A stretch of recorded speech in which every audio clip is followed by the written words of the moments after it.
Hello, everybody. I welcome all of you to the world of eLETS webinar. And I am Karthik Sharma. I am the associate editor in the eLETS Technomedia group. And today I am very glad and honored to have a very important discussion today in eLETS webinar on a very important topic with eminent speakers in this panel. I just introduced you to this initiative of eLETS Technomedia. eLETS Technomedia, firstly, is an organization which has a lot of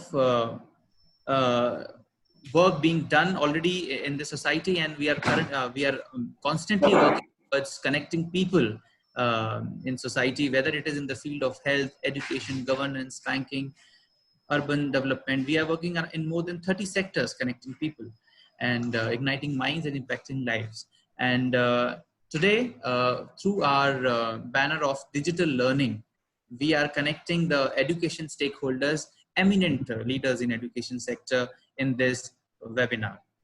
So when the world is experiencing social distancing, we are trying our best to connect people in the benefit of the whole society, how people can, society can come up in this time of crisis of COVID-19. And relatively, we have our topic today for this webinar is aftermath of COVID-19 and how this crisis is going to impact school education. So on this topic, we have eminent panelists today here joining us for the discussion of 1 hour, and you will be, we'll all be glad to hear them for next 1 hour on this issue. And I welcome all of them on in webinar. To start with, Mr. Harish Sanduja, Director of Schools in Seth Anandam Jaipuria Schools. Welcome, sir. Thank you, Karthik. I'm Harish Sanduja, and I'm the Director of Schools of Seth Anandram Jaipuria Group of Schools. We have multiple presence in multiple cities as well as states, and I'm happy to be a part of this coveted group. And I hope today this entire session is going to be fruitful for all our audience. Thank you, sir. Looking forward to a wonderful discussion with you. And then I welcome Dr. Lakshmi Kumar, Director of Pradnya Niketan Education Society and the Orchid School, Pune. And Dr. Lakshmi, warm welcome to you. Thank you, Karthik. Good morning, everyone. And what a lovely topic of post-COVID crisis management, which also is a very hopeful topic that we are going to overcome this. So I head the Orchid School in Pune. It's a standalone school. Sometimes it gets confused with other similar brand names. And I've been associated with education for 3 decades. Thank you. Thank you, Dr. Lakshmi.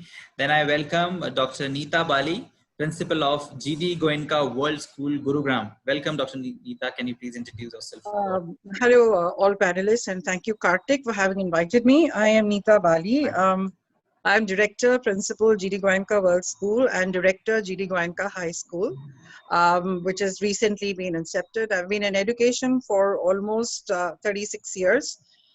Essentially, the school, one school that I head as Director Principal is an international school transacting the IB and Cambridge curriculum. And the other one that we've just started or incepted is a school that is associated with CISC. So happy to be here and happy to contribute whatever little I know. Welcome, Dr. Neeta. Next is we have Mr. Karan Gaur here, Director of JKG International School in Ghaziabad. Welcome, Mr. Karan. Yeah, thank you so much, Karthik. Good afternoon, everyone, and I'm glad that and thanks to you that you have invited me for a panelist, and glad to be such a wonderful panelist with us. And since long, I mean, when the lockdown has been started, I was thinking when this topic is going to be discussed, this is the good thing that you have initiated with. Definitely will get the fruitful result today. Thank you, Dr. Karan. Mr. Karan. Last panelist of this discussion is Ms. Sudha Acharya, Principal of ITL Public School, New Delhi. Sudhaji, welcome. Namaskar. I'm Dr. Sudha Acharya, Principal ITL Public School. I have been working in the field of education for more than 30 years, and at present I'm involved with a working committee of MHRD, Ministry of HRD, for mental well-being, for psychosocial support of all the stakeholders, that is parents, students, and teachers. So we are designing a website and helpline, national helpline, where everybody can take help 24/7. And we have come up with psychosocial support for MHRD, which will be nationwide launched by the minister very shortly. So I'm busy there. And in the field of education, I'm involved with teacher training mostly. I'm a master trainer from CBSE side, and I do a lot of teacher training. And very happy to be a part of very optimistic theme of post-COVID-19. Welcome, Sudhaji. And I'm very sure that we'll have a wonderful discussion with you in this next 1 hour. So here we had an introduction of all our eminent panelists from various parts of the country. And now I will, as we know that in present, we are struggling with this crisis. And at this time, our future of our country, our children, and the education system is seeing a lot of changes already. And we are also thinking about the aftermath post-COVID scenario. So my first question will be very simple to all of you, that what will be the implications of this COVID-19 in our school education system especially, and what will be the major impacts, and how do you observe them, and how do you predict them? Currently, what do you observe and what do you predict for future? So I will start with Mr. Harish. What are your views, Mr. Harish, on this? See, I think we need to get prepared with what is going to happen. There are a lot of things which are happening. So essentially, if you allow me, I have a small screen to share so that it can be easy for everyone to understand how the things will move. Sure. Is it possible? Yeah, if you do it from screen share option. Yeah, thank you. Yeah, we can see that. Thank you. So are you all able to see the screen that I am kind of trying to show you? See, Yes, yes. I believe that for the schools to start, there are 4 R's that have to be kept in mind. That is resolve, remediate, and reinvent. Now, all will have to be trained, and the behavior needs to change in many ways. For effectiveness, mask rules, there will be physical safety norms that will start. I strongly believe that the first step should be that whenever we open, I know there is a problem that schools might be having issues of being taken over by the government for isolation centers. But whenever the schools open, it will be very important for the staff to first come in for first 2 days and plan sanitization and other rules, and make adequate instructions available at various places, so that we can go to the next level of preparing circulars and making parents and children aware of how we are going to behave once the school opens. And when we open the school, we should not open the whole school together. We will have to first decide whether the school needs to be divided into 2 parts or not. Because what will happen is that with social distancing norms, supposing there are 40 children in the class and the class size is say around 500 square feet, you cannot have 40 children in the class. In that case, you will have to do some kind of mathematical calculation. I can share that later. I have done some of it. That it will be easier for us to start planning in such a manner that we have maybe half the class in this school. And if we can divide the school vertically rather than horizontally, because if you divide horizontally, you will have trouble because those options will not be sustaining the classes for a longer period of time. So vertical division is definitely going to help. And then once the children are called in the school in stepwise and phased manner, not all together, maybe class 6 and class LKG or class 1 can come partially, and then class 7 and class 2 can come partially, and they are trained every day. And then the whole school gets trained in maybe a gap of 5 days or 6 days.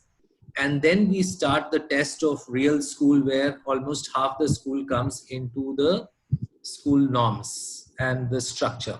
And once the school comes into place, then we have to make sure that there are rules for sanitization, because sanitization for toilets will be different from the sanitization of library, science lab, computers. Every sanitization will be different from the other thing.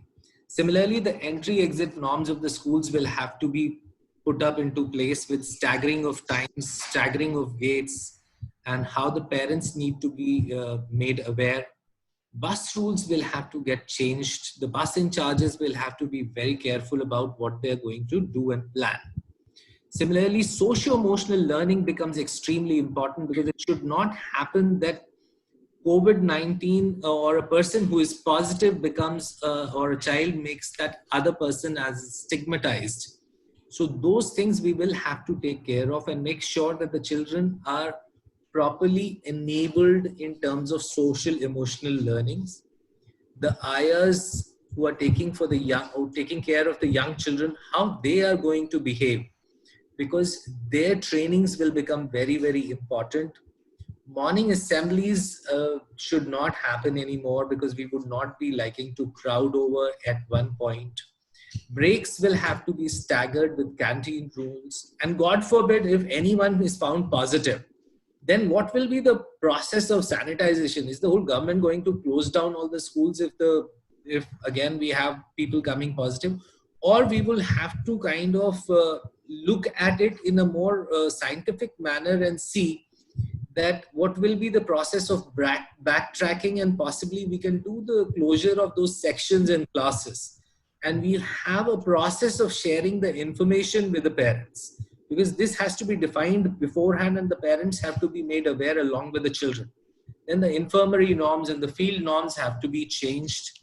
The staff which is going to have maybe a CL or a ML, they have, I think, 10-10, but if someone becomes positive, then they will just consume the entire thing in one go. And are the staff members having any kind of insurance or not? Those things have to be taken care of. And these children, how they're going to behave with the staff, because if half the school is in school and the other half is at home, then can we take the help of technology to reach out to those children who are at home, so that the classroom is broadcasted at the same time at home, so that the children are having, say, 5 days of classes, out of which maybe 3 or 2 days are contact time, whereas 3 or 2 days are happening at home. So those things have to be thought of. The staff rooms for the teachers have to also follow the social distancing norms. How are we going to train the support staff? How are we going to train the parents? What will be the protocol of all these things? Are there any people going to come from red zones? And if the red zone people are coming, how are we going to stop them? What will be the protocol which will be followed? And the visitor managements, how we will have contactless things. So all these things have to be thought through, and then only I think the schools need to. That's all I had to say. Thank you.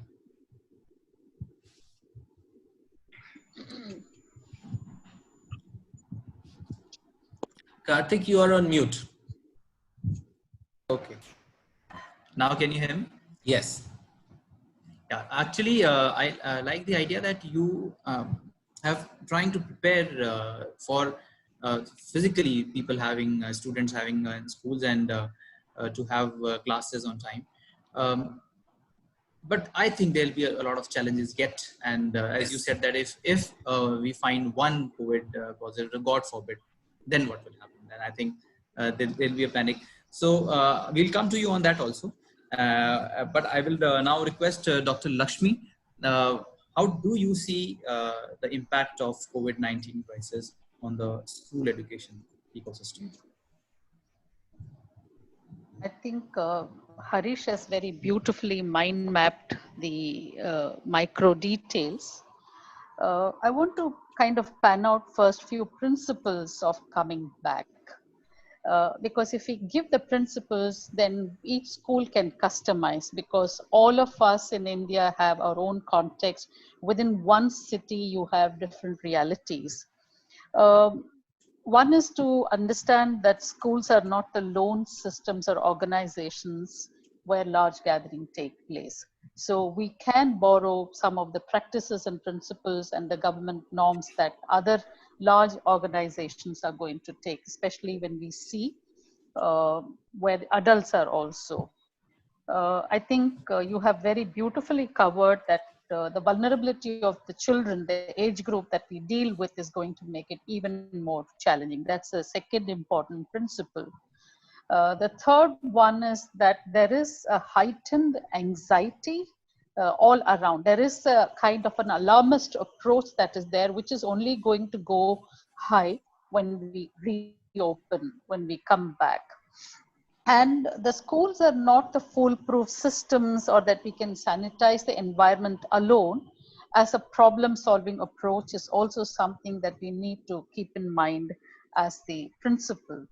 The fourth one is the interconnectedness, or the macro and the systemic connect, that the children do go back, as you rightly said, maybe to the red zones or the green zones. They do go back and come back. So how do you kind of help them carry the sanitization practices wherever they are? And hence, I think the most important point for me is that singular narrative on how schools will function or should function could be an ineffective one, which is like the one shoe that fits for all, which is not even possible in the curriculum transaction and the assessment and the way we run the school. So it would be the same challenge the way we would reopen and operate. So what would I recommend? The first thing is to prioritize. We all know that there is a new normalcy that is defined. Hence, I think as educators, we need to prioritize from the point of view of business as usual to how do we redefine our priorities of what is to be taught and what is to be the teaching, learning and assessment processes. How do we kind of cull out what is the essential from the luxuries in the school system? In all this, there is a primary stakeholder, and then you have a secondary or equally primary stakeholder, the children and the parents. So how do you continuously engage with them? As much as you have fake news in the society, there would be many rumors from the school system going.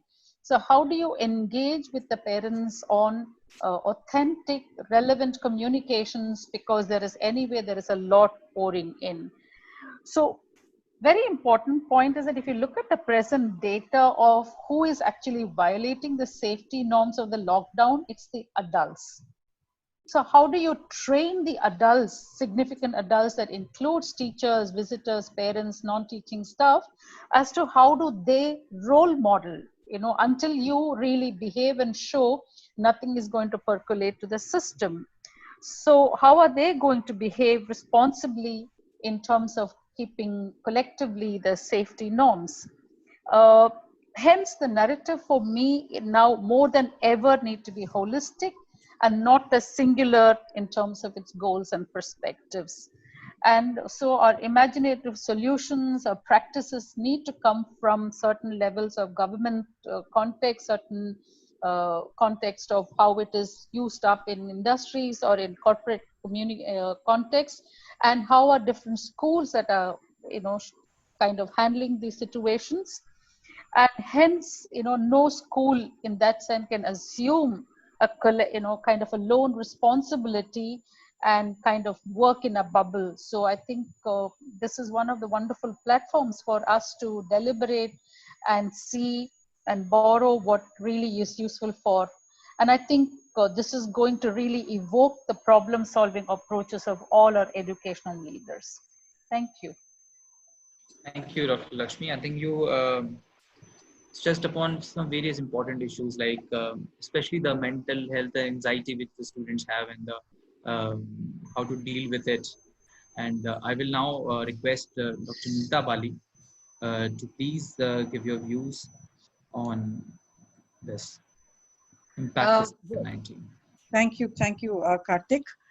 In fact, my co-panelists have spoken so beautifully, Dr. Hinduja. The mind map was absolutely astounding. And I'd request him, in fact, to share it with us. Sure. First and foremost, it's beautifully done, Dr. Hinduja, beautifully done. He has already shared it in our group. Sorry.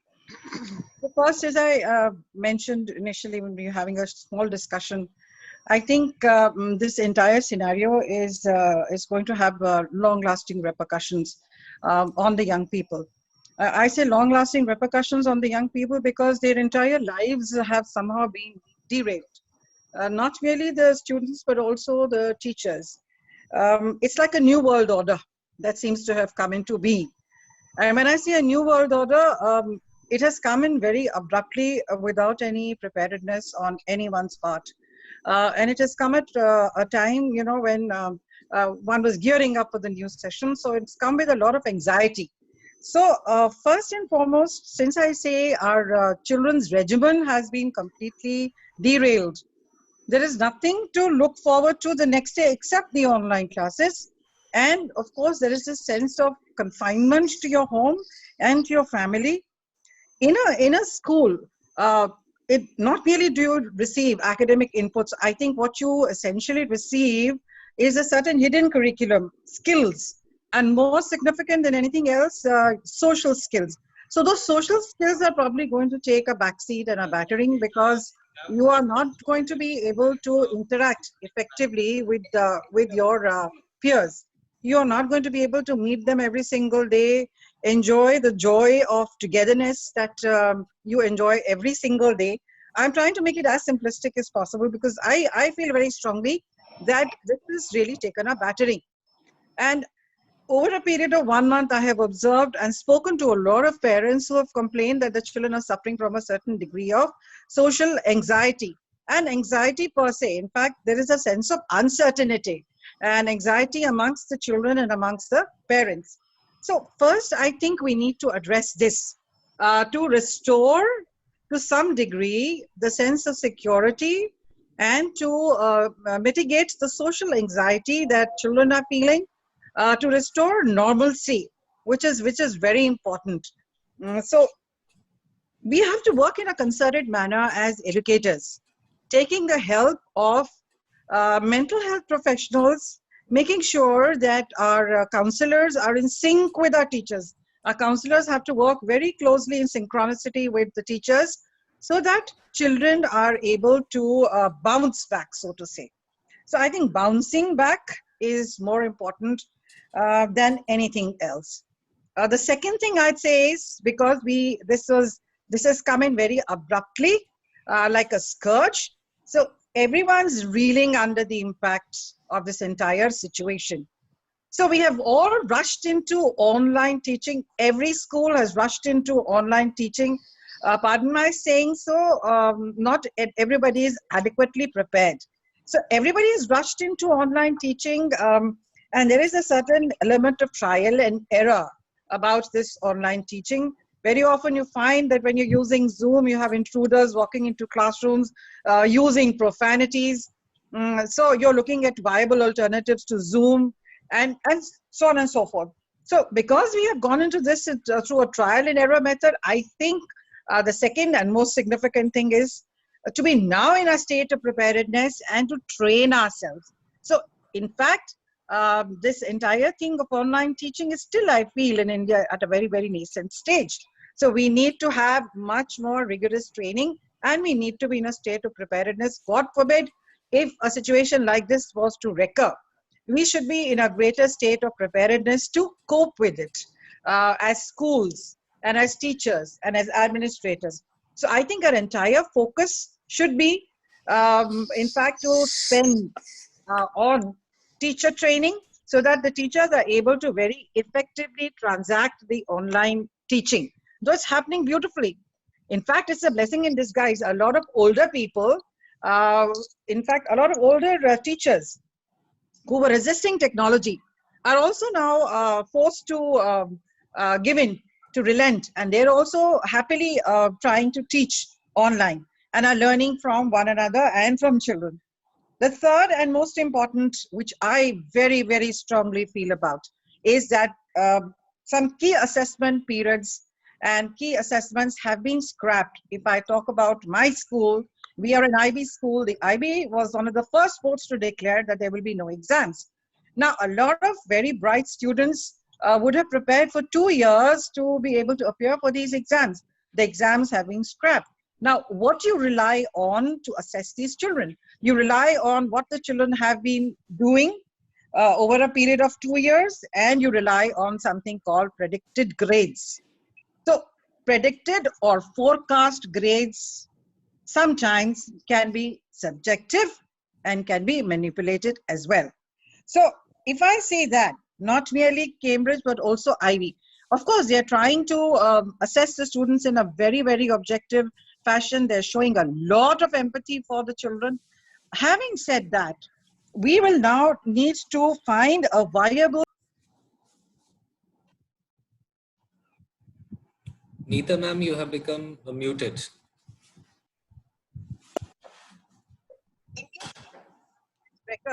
We would have to find a viable solution to these key assessment sessions, these key assessments that happen over a period of 1 year, not merely rely on predicted grades.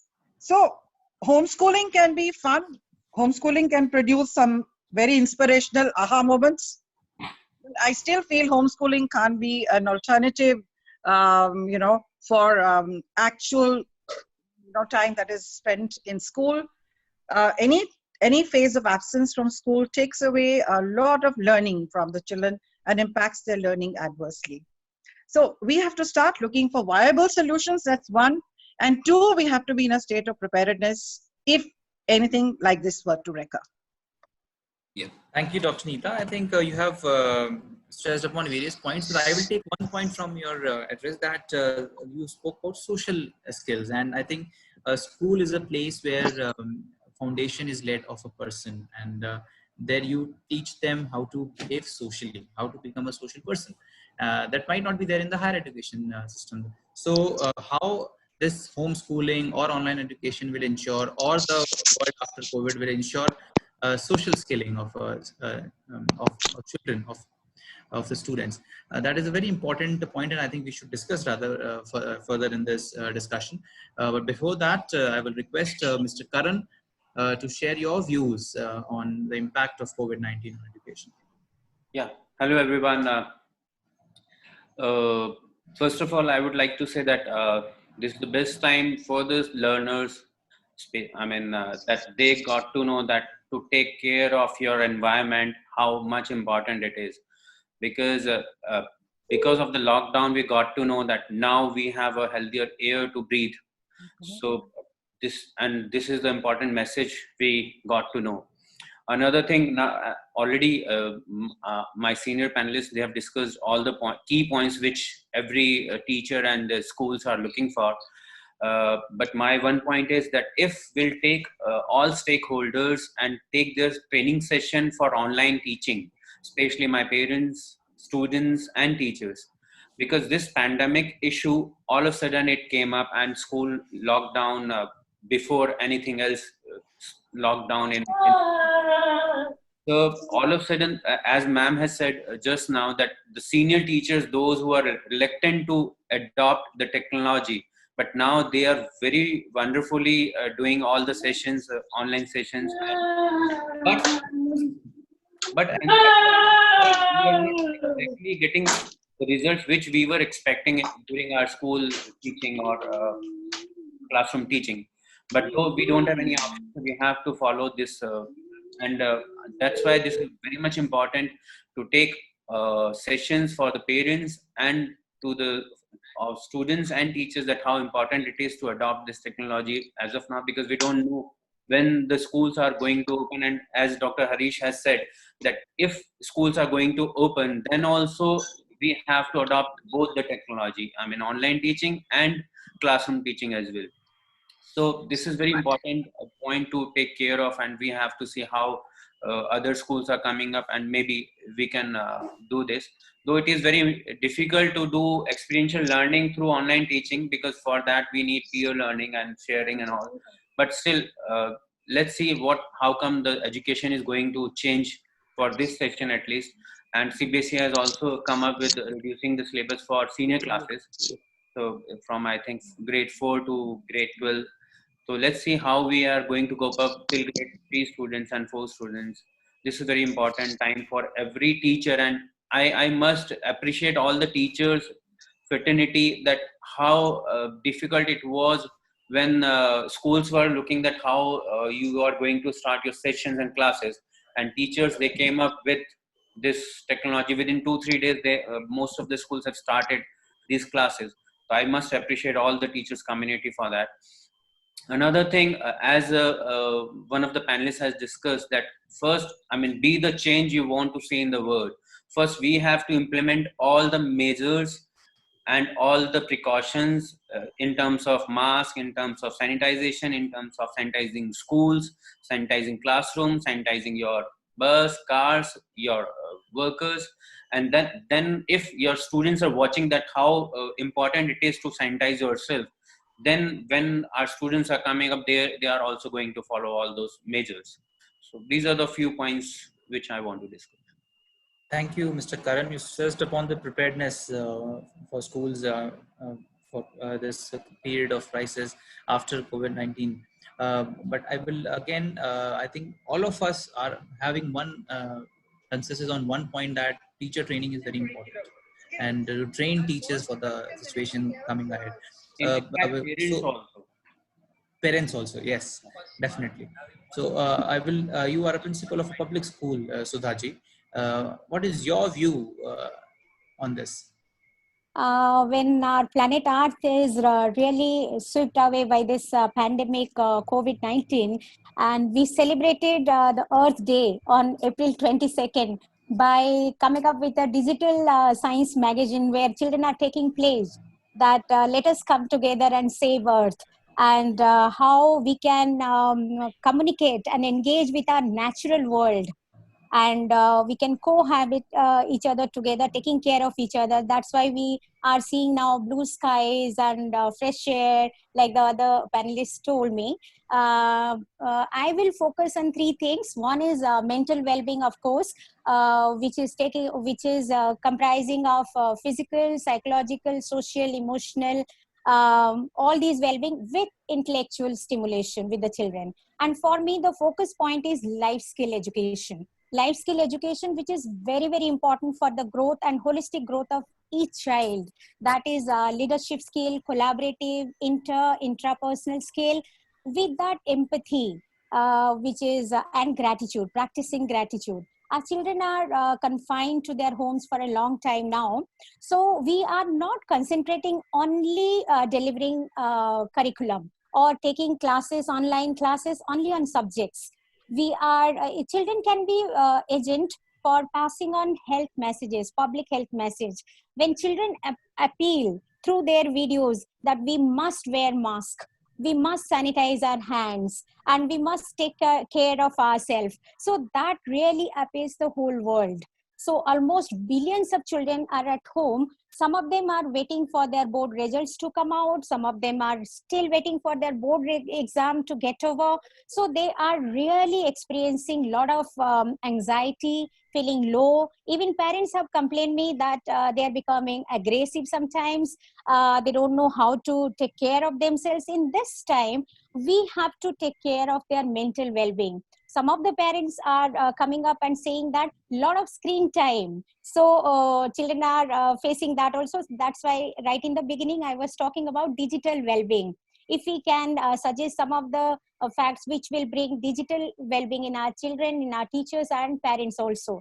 When we talk about children coming back to school, or they are the last one to come back to school. Maybe first offices will open, parents will go back to school. I have an apprehension that who will take care of their education at home. You know, we are talking that this has come very suddenly, but we have got many symptoms like Spanish flu, or say SARS, MERS, Ebola, which forced children, 5 million children in Southwest Africa, for so many days to stay at home. So maybe this is going to reoccur again and again every 10 years, man-made or natural-made diseases, climate change. For all these emergencies, we need to be prepared, and some contingency planning has to be done. So as a school principal now, greatly I am involved in future planning. How I am dividing my curriculum. Curriculum is just one aspect. Otherwise, when children come back, how to take care of their psychosocial aspect, the medical room facilities, even digitalizing all my assemblies or activities, because we can't arrange huge events. Even PTM also this time, after final exam, I was lucky enough to complete my exams and results were declared, but we conduct our PTM online, engaging with our parents. We emailed all the report cards. So we are also trying to evolve ourselves with the time, and we could adapt with the need of the hour. So future, I think that we have to plan a bit, reschedule our whole academic planning, and more so, as ma'am said, assessment and evaluation. We are using all the modes. I will tell you, even Zoom also my teachers are using, but before that, we followed some etiquettes that when the classroom is there, the classroom is locked. Every child is entering the class with parents' permission. We have taken parents into loop, and the teacher authority to mute everybody. Nobody can scribble anything on the screen, and classes are going on very smoothly. We did not experience anything like that. Of course, we are also exploring WebEx, Google Hangout, and Microsoft panel also, whatever technology available with us. So now education, the whole paradigm of learning has shifted from physical schooling to screen learning or homeschooling. So homeschooling cannot be a substitute of physical school learning, of course, because their children, they learn collaborative skill. And teachers, we are really missing them. I mean, school is without heart and soul when our children are not there. Our playgrounds are empty, our canteens, our classrooms, we are missing them. So a lot of life skills are learned in the school itself. And I'll tell you one thing, while preparing FAQs for MHRD, that what children are feeling nowadays. Sitting at home, I was collecting their emotion, their expression, their feelings, and we told our peer educators, whom we have trained, peer educators and mediators, to write the answers. So children are feeling low, children are feeling anxious, they are facing with a lot of indecisiveness and uncertainty, and their peer group only giving them solution. So it was really beautiful. So, so children are becoming agent. Like ma'am said, if you want to see the change, or sir said, if you want to see the change, be the change. So we have to role model our mental well-being to our children. So when children come back to school, we have to take care their physical well-being by sanitizing the school. Maybe we have to provide sanitizer to each and every child, because in the middle of the board exam also this problem started. So in my school, 1600 children are were coming to appear in the board exam. I provided sanitizer to each one. All my teachers were given mask and all the desk and bench before exam we were able to sanitize. So that part again we have to do. Maybe when the school reopens, maybe 9 to 12 will be given focus, but because these are academically heavy classes, and teaching has to go on, or theories may be taken care online, practicals have to be done in the school. I believe that there are a lot of virtues I could see of online teaching. That is the remedial teaching or the support classes, the practice classes before exam, going through with the teacher. These classes can be done online, and especially for special needs children, one-to-one, that personalized teaching, that individual teaching plan.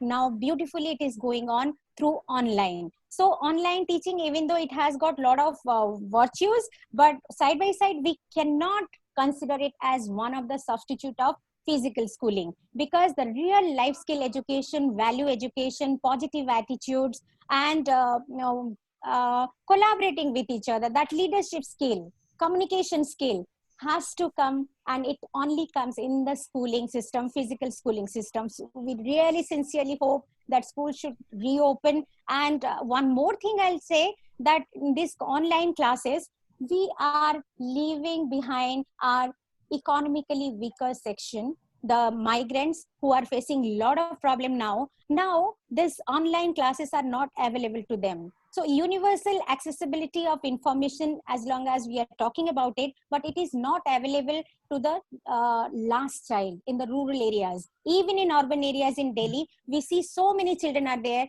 families are in distress. Even some of my parents, they are going through traumatic phase. They have lost their job or pay cuts. So at the home, environment is not that conducive. So we have to engage with our parents also.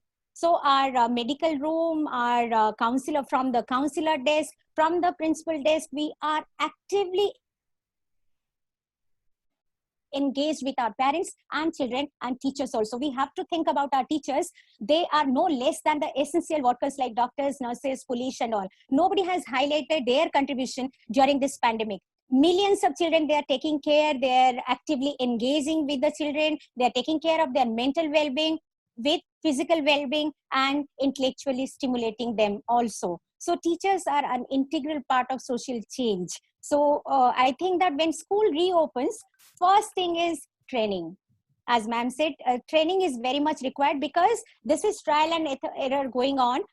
Our teachers need to be properly trained if anything else happens. Similarly, parents and students also. So teacher training is very, very important. We need to reschedule our academic planner, instructional mode also, and our psychosocial well-being of our children. The counselor is very, very important, and we need to have more number of medical professional maybe in the panel of the school who can take care of our children. Like sir said, that if God forbid one child again gets reinfected, what should be our planning? So basically, as school leader, we are involved with all pedagogical plan and sanitization plan, financial plan also, how we can invest more on available technologies which is available in the market, how can it facilitate our teaching learning process. Thank you, Ms. Sudha. I think you stressed upon right points about well-being, not only physical, social and mental well-being of the students, and also teachers and parents. Mr. Harish, I will come to you on this. Your this mind map model is very, I think you should share with all of us also. And it is very optimistic approach, I would say. And you have stressed upon how to manage, how to start the school, like dividing horizontally or vertically. And there were some suggestions that even in odd roll numbers can be coming like that. But if half of the school will come, half of the school will not come to the school. And there'll be an impact on parents also. They might be also facing this crisis. There'll be an impact on teachers also, how to transact the education to the student. So what will be the overall preparedness for this? I would like to ask you. So in order to answer that question, I'm going to again go back to a slide that I was showing. See, with the social distancing norms, what will happen is this is the size of the classroom, and with the classrooms, we will have to look at around, say, either 16 to 20. If we have 500 square feet of space in the school, in a particular classroom, then it is easy for us to seat around 20 children in that particular classroom. So that will be easy for us to handle half the children. Now, if you do that, now there are three options which I could think of. The first option is that you divide the school horizontally and you have classes playgroup to 5 and classes 6 to 12. Now, this has a serious drawback that you will, if you want to do it in one day, both of them, then you will have to incur the transport costs twice. That is going to double your costs and all those things. So I don't think so that it's a very good option to have school in 2 shifts. But if you have an option of dividing it horizontally, then call the children on Monday, Wednesday and Friday, and at the same time Tuesday, Thursday and Saturday. So in this structure, you can kind of call the children in 2 different slots. But then when you call the children in 2 different slots, your transport costs will remain the same. But the only thing is that the syllabus will have to be reduced to half because your contact time reduces to half. So the timetable scheduling will have to be done. And at the same time, when your timetable has to be scheduled, the number of sections that you will require in the class will double. Supposing there is a class 6A of 40 children, you will have to divide 6A into 2 classes or 2 sections then, 6A alpha and 6A beta. So then what will happen is that you will have to have one teacher for that 6A alpha and one teacher for 6A. So, and then there will be problem with the furniture also, because the furniture is not going to be for the age appropriate thing. So in this proposition, again, you will have issues like that. So I was thinking, what is the best possible option for us is, I'm right now not talking about those schools who do not have any technological interventions or who are budget schools. But in case you can have some kind of intervention of the technology, you can split your school into two vertical halves. Let odd number of roll number children come into the school one day, and the even roll number children come on the even days. And once you do that, the best advantage of this is that you will have the school for say 6 hours, and the teachers and the students will be coming. The students who are sitting at home, if the school can be at the same time live broadcasted to home with the help of anything kind of Zoom or anything, the transport costs will remain the same. The syllabus also very likely to get the same. Though I'm very sure that the government and the CBSE and other boards are going to reduce the syllabus. So that will take care of some kind of additional advantage that we will have. And we can then plan how the assessments need to be done. In this way, you will not have to seriously divide your timetables further. You can still work with the current timetables, and it will easily manage the school in this manner. The number of sections will still remain the same, because the children are coming to the same section just alternate days, and students get the same. Your transport costs will also remain the same. So that is something which is going to be a big advantage. And apart from that, what I feel is that sometimes it is good for us to also think of those budget schools in that case, because I've been seeing some questions floating around where people are asking about the government schools and all. Now, for them, I think we need to think of either dividing the school into Monday, Wednesday, and Friday, and Tuesday, Thursday, and Saturdays. And then we look forward to how we are going to do the sanitization rules for them and step up things. And also the midday meal thing will be a big challenge. I think sanitization there is going to be a big issue unless we kind of start thinking on it, and also make sure that the children are asked to bring their own utensils at times in which they eat. Not utensils when I say the plates and all. So the plates can be brought by the children themselves rather than school providing it. That would be something which would be important. And staggering the children eating the food is also an important norm. Canteens in all the schools will have to follow different roles now, because the breaks of the schools will have to be kind of staggered. You cannot have the whole school having a interval at the same time. You will have to have the staggered breaks in the school. Then only things will work. I think this is what I have to say. Right, Mr. Harish, you're very right. But I think the online education here becomes unavoidable here in this. And I think we cannot speak about here about the government schools, because the scenario is totally different. Today, you all are from public schools or international schools. So we can definitely think about having online education here in this strata of society. So I will request Dr. Lakshmi that what do you think that how online education will be a important and a bigger part of curriculum now after COVID-19, and how do we go about it? Let me just come with first, I think one or two couple of very important reminders. The whole world is going through this. All school systems, all children are in the same situation. So 1 year of stepping back in terms of what you call the covering the syllabus or getting these examinations done or doing these assessments, I don't know if that's a real priority right now. I think keeping students engaged offline, online is going to be the most important priority for us. So I think, as I said, we probably have to relook at the new normalcy. What we did offline in the real physical sense, let's not push everything online, or let's not push nearly 70% of it online. because 1 year of slight slowing of certain learning is not going to end or be the end of the world, where our lifespans by and large is 80 years old.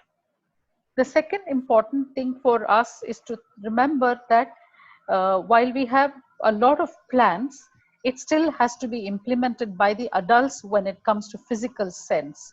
And adults are going to be equally vulnerable. So I think we need to be very, very clear about, how do we make fewer safe options.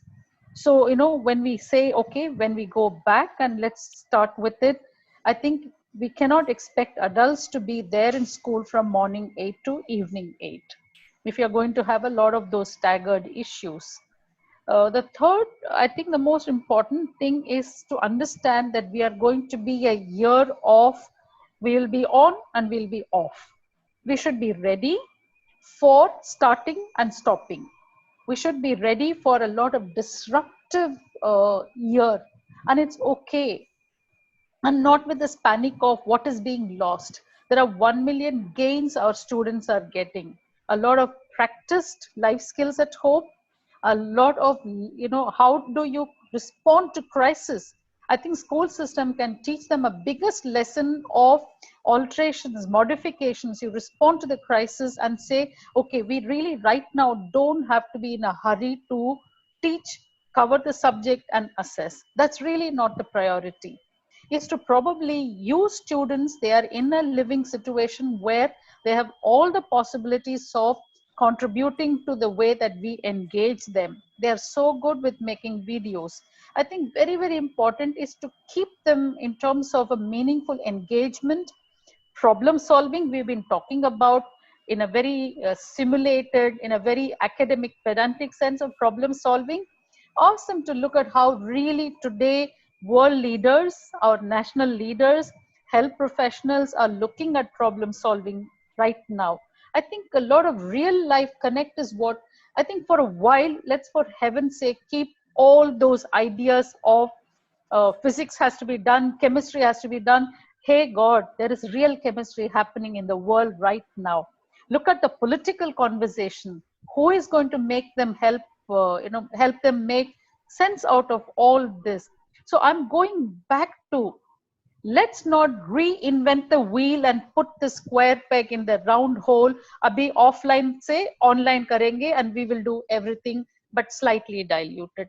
Instead, let's change the narrative of making schools socially relevant. I think, Ma'am Acharya had very beautifully talked about creating a lot of social relevance to the situations, critical thinking. Really, how do you make out of the fake news? How do you make accountability? One country has made this. How do I make personal choices? I put a meme the other day that, our children always say, when we punish the whole class for few children's mistake, they come back to and say, ma'am, it's not so fair. And this is what is happening because some idiots violate the lockdown norms. We all are sitting in lockdown for months together. Bring in the real relevance of all our learning, teaching. That's really more important than scores and grades. There is a lot that we need to do and lot we need to accommodate. And I think that's what we need to do. Then it doesn't matter whether you make it an online or an offline. Rest of it can take place, but readiness for, like I said, a very disruptive year, very interrupted year. We probably may not be able to make that 75% attendance. These are all very insignificant when we are talking about valuing life of the entire ecosystem. I think we just need to really sit back and relook at our agenda, our objectives of teaching processes. That's what I think. Thank you, Dr. Lakshmi. I can see several questions here. So I will request Mr. Karun to answer one question here. One person has asked about the board examination of students. That, okay, we are doing these experimentations with our education, but what will be with the students who are giving the board examinations this year? How will you prepare them for that? In coming year, right? Yeah. Yeah, actually, I have heard that CBSE is going to do some changes in the syllabus of all the senior classes. So maybe that is one of the major point which every teacher is looking for. Another thing, whenever schools are going to open, definitely we have to increase the working hours or something. We have, as Dr. Harish is suggesting us. So definitely for senior classes, it is difficult to cover all the syllabus through online sessions. So we have to see, or maybe we have to listen down the holidays which are not very essential or very important in upcoming. There are winter breaks, autumn break. So maybe we'll close those holidays and cover up their syllabus during those offs. I'll ask you, thank you, Mr. Karan. Dr. Neeta, I will ask you about, okay, these are higher classes. They might have a good access to online education. They might understand the online ecosystem better. But what about the junior classes, like kindergarten, the primary classes? How will they keep up with the online kind of education? You are on mute, Dr. Neeta. Am I audible now? Yes. Karthik, let me tell you, I'm talking about my own context. In a school like ours, children are exposed to technology at a very young age, because most of the curriculum that we teach in the primary classes is research-based curriculum. So invariably, children are allowed to use devices under close supervision, under the supervision of the parents and teachers. So for us, a lot of these children, majority of the kids are very tech savvy. So I really don't foresee a problem in a situation like ours. I think it's they're very, they're very device friendly, these children, and they're able to use devices very, very effectively. But having said that, I think our focus should definitely be more on building resilience in the children. As one of the panelists said, this is a time to teach them real life skills, not under a simulated environment. So this is a time when you can actually teach them resilience, encourage children to become COVID warriors. We are doing that all the time. A lot of kids are making videos, spreading awareness, trying to raise funds for the PM Cares funds. So this is a time to teach all our children problem-solving skills. But at the same time, as one of the panelists said, we'll have to do a lot of rescheduling and also customizing schedules where you can combine online classes, on some days online classes, and on some days face-to-face classes. I think there's another panelist who might want to speak, so I wouldn't want to just carry on and on. Thank you. No, that's great. Thank you, Dr. Neeta. And I think we have, we'll take more 5 to 10 minutes and then we'll wrap up. You can see questions on your screen if anybody of you is interested in answering any of the questions. Can I come in, Karthik? Yeah. Yes. I think our worry is right now, of course, the board exam. I think we have right now a fantastic, similar situation of life or economy. I think there lies the answer. That really, if you're talking about, securing our lives and ensuring that we have a, barely or fairly safe academic year, I think things will fall in place. I think we need to trust. And like I said, this 1 year in a lifespan is not so worrisome. Board exams will happen, admissions will happen, life will go on. I think we just have to have that positive anticipation rather than what about this, what about that, then we are actually passing on the panic. It will happen. Maybe board exam will probably change its format, change its norms, change its context, change the time schedule, but it will happen. Not to be overly worried about what if. I think also all the panelists have talked about one step at a time. Some of it, we don't have answers. Thankfully, teachers for first time don't have all the answers. We don't have to pretend that we have the answers. We probably can figure it out together. So, may I come in, please? Yes, please. I just wanted to tell you that the tiny tots, when they come back to school, especially our pre-primary and primary ones, we should get rid of pen and paper test. Assessment should not focus on assessment at all. We have to make them comfortable, and they will take a lot of time to come back to the structure, to the routine, taking care of their emotional well-being. So assessment, even though, is very important maybe for higher classes, and we're talking about board exam here. So CBSE is very clear when the school is supposed to get open. So 10 days before, they will tell us when the exams are going to happen. And first of all, board evaluation will be over. Then only normal schooling will start. This is the schedule which I am aware about, the board's plan and all. And they are also on the verge of coming up with reducing syllabus and a new academic calendar. So for the tiny ones, for 1 to 5 or pre-primary sections, we need not bother about curriculum, like Lakshmi ma'am said, that if it is going slow, so it be. So resilience is most important thing now for our students to come back and deal with the situation, and how they can deal with similar kind of situation in future also. You know, all the life skills that we have put as teaching modules is put to test for all of us educators. Adaptability, customization, responding to the situation, crisis management, problem solving, prioritizing, and looking at the collective good, greater good than the individual good. Everything is now put to test, and educators need to respond. I think it's a wonderful opportunity for us to display. Yes, there are a lot of questions which I can see are floating around on the basis of assessment, and people are worried about how the assessment will happen. I think it's a good idea for people to learn that there are various ways and means in which the assessments can also be done online if you want.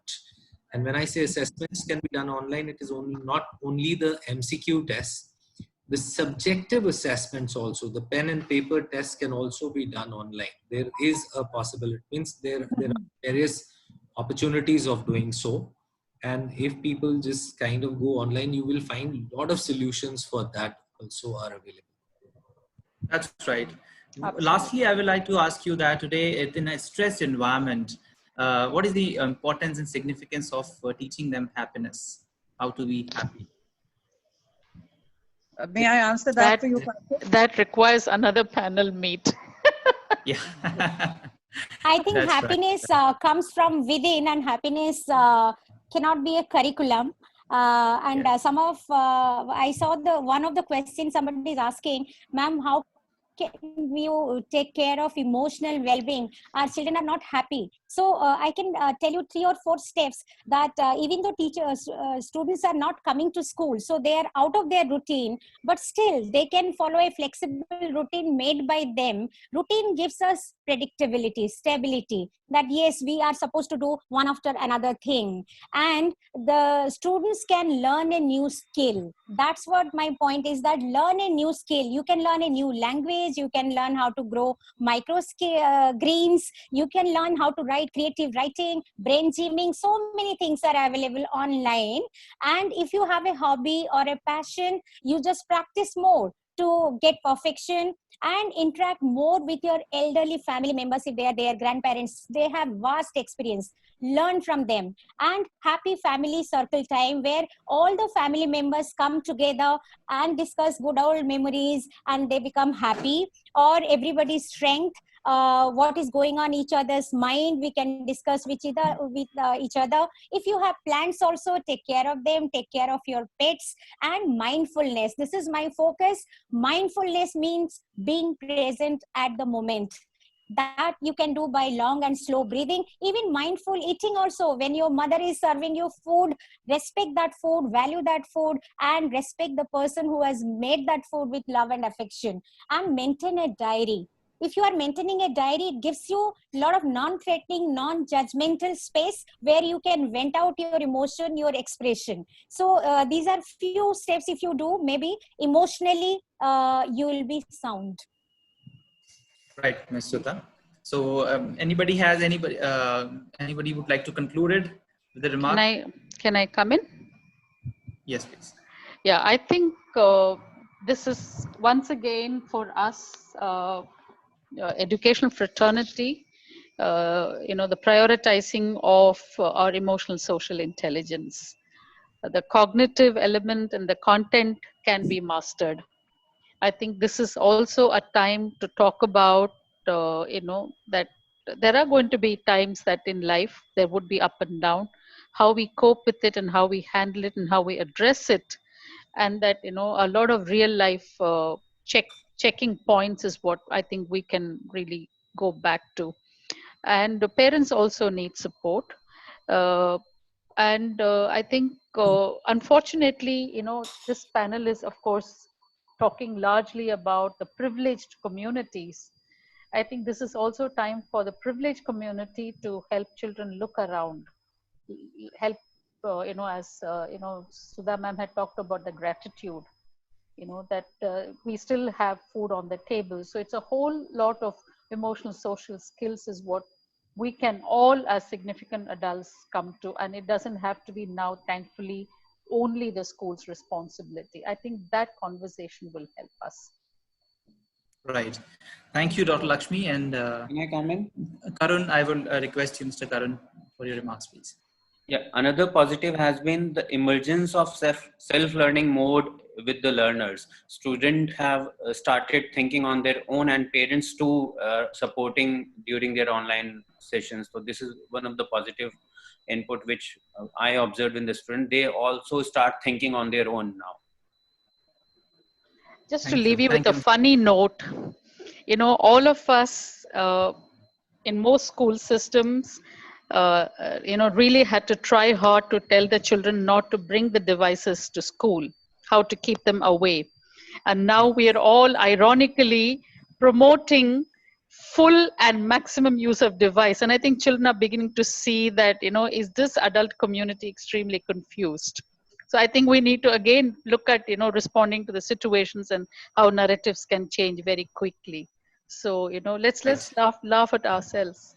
One of the parents has commented that both of us parents are working and it's very difficult to engage our children with online classes. We are not able to we don't have that many laptops or mobile phones and all. The parent has a lot of concern that when we go back to office before our students go to school, who will take care of their education and their mental well-being? That's These are a challenges. real point to ponder on. Yep. There's a lot Exactly. of those. Yeah. Mr. Harish, you want to say I something? just wanted to say that school has a lot of role in the society in terms of serving the society and also branching out as a caregiver for the children. Because of that, like the families cannot say that I cannot take care of my child right now. School also cannot say that I cannot take care. So we have to make sure that we all come together, find out solutions, because there will be a lot of double income parents who would be wanting to go back to the offices. For them, the best option and the safest one is to make sure that the child is under the care of a teacher. So therefore, it Right. becomes very imperative that how the schools will find out solutions, reinventing the whole thing is very, very important. And I hope all of us, once we think together, we will be able to find out the best possible solutions, no matter how the situation comes along. That's it. Thank True. you. That's right. Thank you so much, all of you. And I would like to close it here with two lines of a song. It reminds me of from a film, Mr. India, where a protagonist sings to the children living with him कि जिंदगी की यही रीत है, हार के बाद ही जीत है, थोड़े आंसू हैं, थोड़ी ये हंसी, आज गम है तो कल है खुशी. I think we should keep talking like this to our children, all students. And thank you so much, all of you, for being here for a wonderful discussion. Thank you so much. Thank you so much. Thank you. Thank you, everyone. Thank you. Thank you. Lovely meeting you all online. Thank you. Thank you so much. Thank you.